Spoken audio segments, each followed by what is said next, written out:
दोस्तों, creative education channel में आपका स्वागत है। आज हम देखने जा रहे हैं हिंदी सुलभ भारती कक्षा 9वीं का चौथा पाठ किताबें।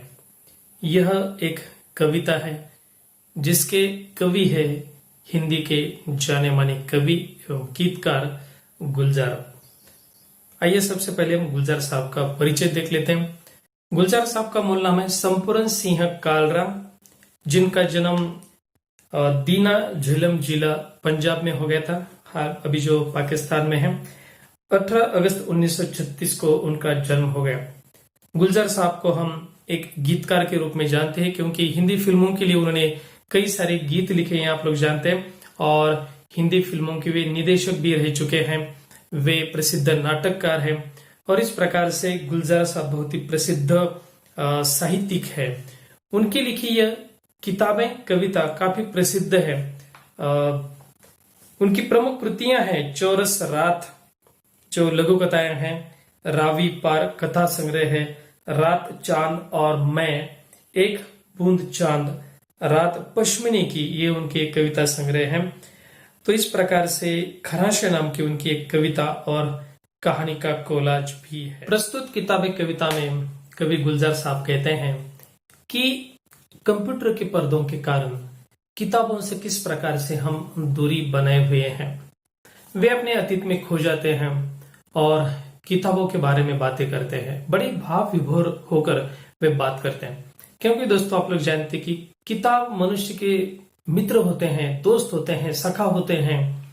उन्हीं की मदद से हम ज्ञान प्राप्त करते हैं। बचपन से लेके किताबों से हमारी दोस्ती रही है और आप लोग जानते हैं कि किताबों को पढ़ने में अपना एक अलग सुख है।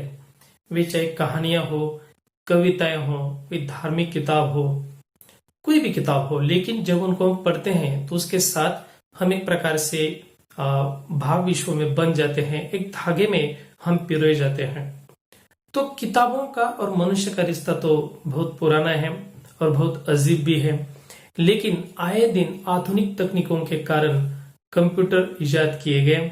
उसके बाद आजकल हम टैबलेट या मोबाइल का इस्तेमाल करते हैं जिस पर हम किताबें पढ़ते हैं, लेकिन किताब पढ़ने का जो असली आनंद है वो हमें इन कंप्यूटर के पर्दों में क्या मिल पाता है, यह भी एक सवाल है जो कवि के मन में भी है। और वे किताबों को लेकर कई सारी यादें हमारे साथ साझा करते हैं। सबसे पहले किताबें कविता हम खुद गुलजार साहब की वाणी में ही सुनेंगे, उसका आनंद लेंगे, उसके पश्चात उसके बारे में कुछ विचार विमर्श करेंगे। आज के दौर में जब हम कंप्यूटर्स पे और आईपैड्स लेकर घूमते हैं और उसी पर पढ़ने लिखने का काम हो जाता है उस पर, तो किताबों की शक्ल तो कुछ ऐसा महसूस हो रहा था। कह रहे थे कि प्रिंटेड वर्ड इज रिसीडिंग, कम होता जा रहा है। तो किताबों की तरफ देखें तो लगा किताबें झांकती हैं बंद अलमारी के शीशों से। किताबें झांकती हैं बंद अलमारी के शीशों से, बड़ी हसरत से तकती हैं, महीनों अब मुलाकातें नहीं होती। किताबें झांकती हैं बंद अलमारी के शीशों से, बड़ी हसरत से तकती हैं, महीनों अब मुलाकातें नहीं होती। जो शामें उनकी सोहबत में कटा करती थी अब अक्सर गुजर जाती हैं कंप्यूटर के पर्दों पर। बड़ी बेचैन रहती हैं किताबें, उन्हें अब नींद में चलने की आदत हो गई है। बड़ी बेचैन रहती हैं किताबें, उन्हें अब नींद में चलने की आदत हो गई है। बड़ी हसरत से तकती हैं जो कदरें वो सुनाती थीं कि जिनके सल कभी मरते नहीं थे। वो कदरें अब नजर आती नहीं घर में। जो रिश्ते वो सुनाती थीं वो सारे उधड़े उधड़े हैं। जो रिश्ते वो सुनाती थीं वो सारे उधड़े उधड़े हैं। कोई सफा पलटता हूं तो एक सिसकी निकलती है।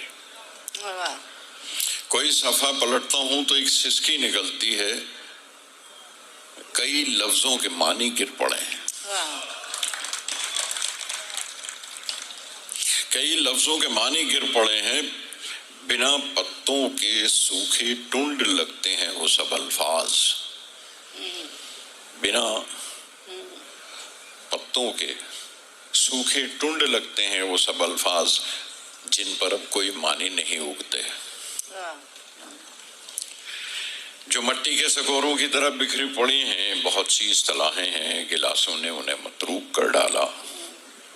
ज़बां पर जायका आता था जो सफ़ा पलटने का, वही जैसे जिस तरह से आप सफ़ा पलटते हैं। ज़बां पर जायका आता था जो सफ़ा पलटने का, अब उंगली क्लिक करने से बस एक झपकी गुजरती है। बहुत कुछ तय बतय खुलता चला जाता है पर्दे। बहुत कुछ तय बतय खुलता चला जाता है पर्दे पर। किताबों से जो जाती राब्ता था कट गया है। कभी गोदी में लेते थे, कभी घुटनों को अपने रहल की सूरत बनाकर नीम सजदे में पढ़ा करते थे, छूते थे जबीं से। किताबों से जो जाती राब्ता था कट गया है। कभी सीने पे रख के लेट जाते थे, कभी घुटनों को अपने रहल की सूरत बनाकर नीम सजदे में पढ़ा करते थे, छूते थे जमीन से।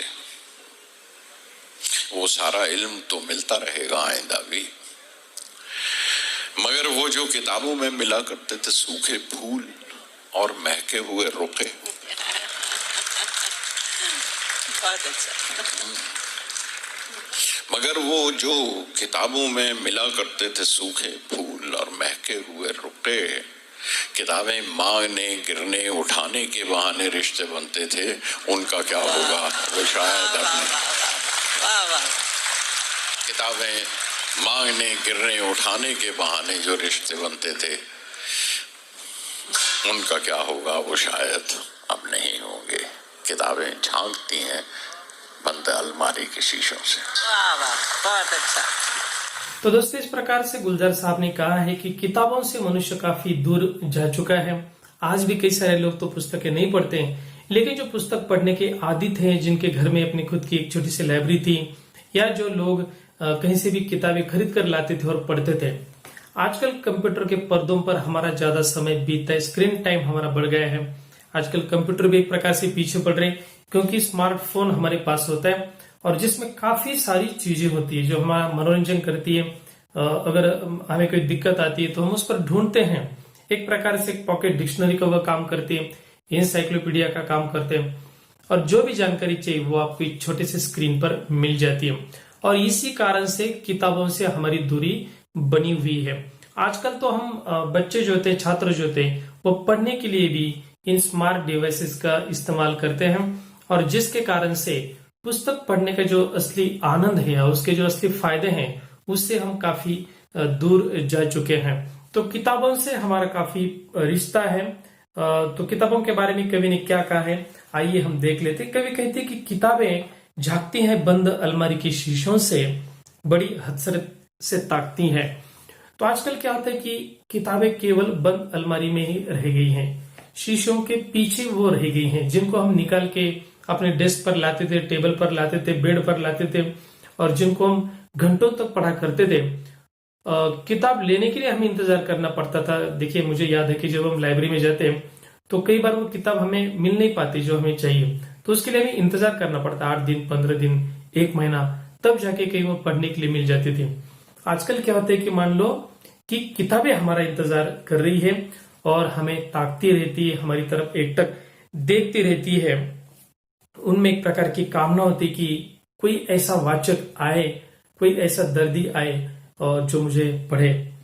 महीनों अब मुलाकातें नहीं होती, जो शामें सोहबत में कटा करती थी, अब अक्सर वो शामें हमारी कहाँ जाती है। आप जानते कि हम हमारा ज्यादा से ज्यादा समय कंप्यूटर, मोबाइल फोन पर बिताते हैं। तो जो शाम हम किताबों के साथ गुजारते थे, वह समय अब नहीं रहा। यहाँ सोहबत शब्द का अर्थ होता है संगत। गुजर जाती है कंप्यूटर के पर्दों पर, बड़ी बेचैन रहती है किताबें। अब देखिए कि कवि की कल्पना देखिए, किताबें बेचैन है कि कोई आए, हमें उठाए और हमें पढ़े। आजकल तो लोग लाइब्रेरी में नहीं जाते क्योंकि आधुनिक तकनीक का जमाना है, और इस टेक्नोलॉजी के जमाने में अगर हर चीज आसानी से हमारी स्क्रीन पर हमें मिल जाती है तो हम ये तकल्लुफ नहीं उठाते कि हम किसी लाइब्रेरी में जाए और वहां से पुस्तक उठा के लाए और वो पुस्तक हम पढ़े। आजकल तो पीडीएफ बुक, ई बुक या जो भी पुस्तकें मिलती है कंप्यूटर के पर्दे पर या मोबाइल पर, उसी को पढ़ने का आनंद हम लेते हैं और इसीलिए किताबें बेचैन हैं। उन्हें अब नींद में चलने की आदत हो गई है। जो कदरें वो सुनती थी, कदरें मतलब जो मूल्य, किताबों को जो मूल्य होता था, आजकल आप देखिए कि लोग कई सारी किताबें कबाड़ी को बेच देते हैं, यूं ही बेच देते हैं। आप देखेंगे तो कई सारी मूल्यवान किताबें, महान लेखकों की किताबें उनमें होती है, बहुत सारा ज्ञान उसमें भरा पड़ा है, लेकिन रास्ते पर यूं ही वो बिक जाती कबाड़ी के पास। तो जो कदरें वो सुनाती थी कि जिनके सेल कभी मरते नहीं थे। सेल मतलब सेल लगते हैं, जैसे कपड़ों के सेल लगते हैं जिस पर हम काफी डिस्काउंट देते हैं और भीड़ लग जाती है लोगों की दुकानों में, उसी प्रकार से पुस्तकों के बड़े बड़े सेल लगते थे, आज भी लगती, लेकिन ज्यादा वाचक जो है वो वहां पर नहीं जाते। लेकिन पहला एक जमाना ऐसा था कि किताबों का मेला अगर लगे, अगर डिस्काउंट उस पर है तो लोगों की भीड़ लग जाती और लोग लाइनें लगाकर किताबें खरीदते थे। लोगों की इच्छाएं होती थी कि कोई मेरी जो प्रिय पुस्तकें हैं वो मेरे पास होनी चाहिए, मेरे प्रिय लेखकों की किताबें मेरे पास होनी चाहिए, और इसके लिए वो हमेशा प्रयत्नशील रहते थे कि जिनके सेल कभी मरते नहीं थे वो कदरें अब नजर नहीं, घर में जो रिश्ते वो सुनाती थी। तो किताबों के और हमारे बीच में जो रिश्ता था वो इस प्रकार से अब नहीं रहा, ये कवि कहते हैं। वह सारे उधड़े उधड़े हैं, वह सारे उधड़े उधड़े हैं, कोई सफा पलटता तो एक सिसकी निकलती है। सफा मतलब पन्ना। इस कविता में ध्यान दीजिए कि काफी सारे उर्दू शब्दों का प्रयोग हुआ है। सफा शब्द का अर्थ है पन्ना। तो जब हम पन्ना पलटते हैं तो मान लो एक प्रकार की सिसकी निकल जाती है। पन्ना पलटने का वही अपना एक आवाज होता है, और वो जो आवाज है उसी को कवि ने कहा है कि सिसकी निकलना। कई लफ्जों के मानी गिर पड़े, बिना पत्तों के सूखे ठूंढ लगते हैं वे सब अल्फाज जिन पर अब कोई मानी नहीं उगते। तो पहला का ऐसा जमाना था कि पुस्तकों में जो शब्द थे उन एक एक शब्दों को लेकर काफी चर्चा, वाद विवाद होते थे और लोग उसका आनंद उठाते थे। लेकिन आजकल ऐसा हो गया कि जैसे कोई पेड़ है जो पूरा कट गया है और उसका ठूंठ बचा है, निचले का हिस्सा बनाए जिस पर कोई पत्ते नहीं है, बेचारा बिल्कुल सूखा हुआ वो ठूंठ जिस प्रकार से बेकार लगता है, उधड़ा उधड़ा लगता है, उसी प्रकार से ये पुस्तक आजकल लग रहे हैं। वो केवल शीशों में, शोकेश में बंद है, केवल शोभा की चीज वह आज बची है, ऐसा कवि कहते हैं। जुबान पर जो जायका आता था, जो सफा पलटने का जायका मतलब जब हम, जैसे कवि ने बताया कि एक स्वाद आता था। मुझे बचपन में याद है कि जब नई किताबें हम खरीदते थे, अक्सर हमें पुरानी किताबें ही मिल जाती थी। जब हम एक कक्षा पास होकर दूसरी कक्षा में जाते हैं तो उस समय हमेशा पुरानी किताबें, जो हमारे आगे पढ़ने वाले छात्र थे उन्हीं की किताबें हम खरीदते थे, उसी से हम पढ़ते थे। लेकिन अगर कभी कभार हमें नई पुस्तक मिल जाती तो उसका जो गंध आता, उसकी जो महक आती, उसको हम सूंघते थे, अपने दोस्तों को सुंघाते थे, देखो कितनी सुंदर उसकी खुशबू आ रही पुस्तक की, और उसे बहुत ही संभाल के रखते थे। चाहे पुरानी पुस्तक हो, नई पुस्तक हो, लेकिन उसे बिल्कुल ध्यान पूर्वक रखा जाता था, संभाल कर रखा जाता था। वह कहीं फटे नहीं, कहीं खराब ना हो जाए, इस प्रकार से उसे संभाला जाता था। तो एक स्वाद उस पर आता था। एक जब हम सफा पलटते, उसके लिए जब हम मुंह में वो उंगली डालते तो उस समय उस नई किताब का जो एक प्रकार का गंध है और स्वाद है वह हमें मिल जाता था, जो कवि ने याद किया है। अब क्या हो गया कि जो हम पन्ने पलटते थे तो अब उंगली क्लिक करने से बस झपकी गुजरती है। अभी क्या हो गया कि हम चंद सिर्फ हमें क्लिक करने माउस से, और जैसे हमारी झपकी पलक झपकने का जो समय है उतने समय में पुस्तकों के पन्ने पलट जाते हैं या नए नए पुस्तकें हमारे सामने खुल जाते हैं। अब उंगली क्लिक करने से बस झपकी गुजरती है, बहुत कुछ तह बतह खुलता चला जाता है पर्दे पर। अभी कंप्यूटर का पर्दा हो या मोबाइल की स्क्रीन हो, उसमें बहुत सारी चीजें अपने आप आ जाती है। और मेरा मानना है कि जो हमारी जरूरत की चीजें नहीं, वो भी हमारे सामने खुलती जाती है। और इसी कारण से हमारा, आप सभी का, और खास करके जो छात्र है, उनका काफी समय स्क्रीन पर ऐसा ही बेकार जाता है। ऐसी कई सारी जानकारी होती है जिसकी अभी कोई जरूरत नहीं होती, लेकिन यूं ही हम देखते रहते हैं। जैसे सोशल मीडिया हो, जिस पर हम काफी समय आजकल बिताने लगे हैं। तो ऐसा ज्ञान, ऐसी बातें, ऐसी जानकारी जो हमारे लिए किसी काम की नहीं, वो भी हम पढ़ते हैं, वो भी हम देखते हैं। और इसीलिए जिस काम पर हमें फोकस करना है वो हम नहीं कर पाते। तो कवि का निरीक्षण देखिए, बहुत ही सुंदर बात उन्होंने कही है कि बहुत कुछ तब खुलता चला जाता है पर्दे पर, किताबों से जो जाति राब्ता था वह कट गया है। राब्ता शब्द जो है उसका अर्थ है संपर्क। किताबों से हमारा निजी संपर्क था। मान लीजिए कि वह किताब आपका एक दोस्त था, एक सच्चा साथी था। जब हम कोई किताब पढ़ने लगते तो इसमें इतना खो जाते थे कि मान लो कि इतना गहरा रिश्ता होता था। जैसे हम फिल्म देखते पूरी 3 घंटे की, 2 घंटे की, उसी प्रकार से उस पुस्तक की कहानी किसी फिल्म की तरह हमारे सामने खुलती जाती थी। इतना हम उस किताबों में पढ़ते समय खो जाते थे। लेकिन आज वो दिन नहीं रहे हैं। किताबों के साथ हमारा जो पर्सनल टच था वो एक प्रकार से खत्म हो गया है। कभी सीने पर रखकर लेट जाते थे, कभी गोदी में लेते थे, कभी घुटनों को अपने रिहल की सूरत बनाकर नीम सजदे में पढ़ा करते थे, छूते थे जबीन से वो सारा इल्म तो मिलता रहेगा आइंदा भी। देखिए कि पुस्तक पढ़ने का अपना एक तरीका होता है। कोई पुस्तक बैठकर पढ़ता है, कोई चेयर पर या डेस्क पर बैठकर पढ़ता है, कोई लेट कर पढ़ता है, कोई घुटनों को रिहल जैसी सूरत बनाता है। रिहल मतलब जैसे धार्मिक ग्रंथ पढ़ते समय एक स्टैंड रहता है उसका, उसे रिहल कहा जाता है। उसी प्रकार से पुस्तक अलग अलग तरीके से पढ़ा जाता है। हमें याद है कि कई बार हम लेटे लेटे जब पुस्तक पढ़ते थे, दिन में या रात में भी हो, तो इतनी नींद आती थी वो पुस्तक अपने आप चेहरे पर आकर गिर जाती थी और उसी प्रकार हम सो जाते थे। कई बार कहानियों की पुस्तकें पढ़ते पढ़ते जब नींद आ जाती तो उन्हीं कहानियों के सपने भी हमें नींद में आने लगते थे। तो वो भी यादें हमारे में है। और रात के समय तो इतनी बिजली नहीं थी, जो पुराने लोग हैं उनको पता है कि उस समय दियों के प्रकाश में ये किताबें पढ़ी जाती थी। तो ऐसी कई सारी यादें हैं किताबों के बारे में। तो आजकल क्या होता है कि ये सारी बातें जो हैं वो एक प्रकार से छूटती जा रही है। तो जो किताबें पढ़ने का आनंद है वो अभी स्क्रीन पर पढ़ेंगे तो भी आनंद उसका मिलता है, लेकिन असल किताब पढ़ने का जो असली मजा है वो हमें कंप्यूटर के पर्दे पर नहीं मिल पाएगा। मगर वो जो किताबों में मिला करते थे सूखे फूल और महके हुए रुक्के, किताबें गिरने उठाने के बहाने रिश्ते बनते थे, उनका क्या होगा वो शायद अब नहीं होंगे।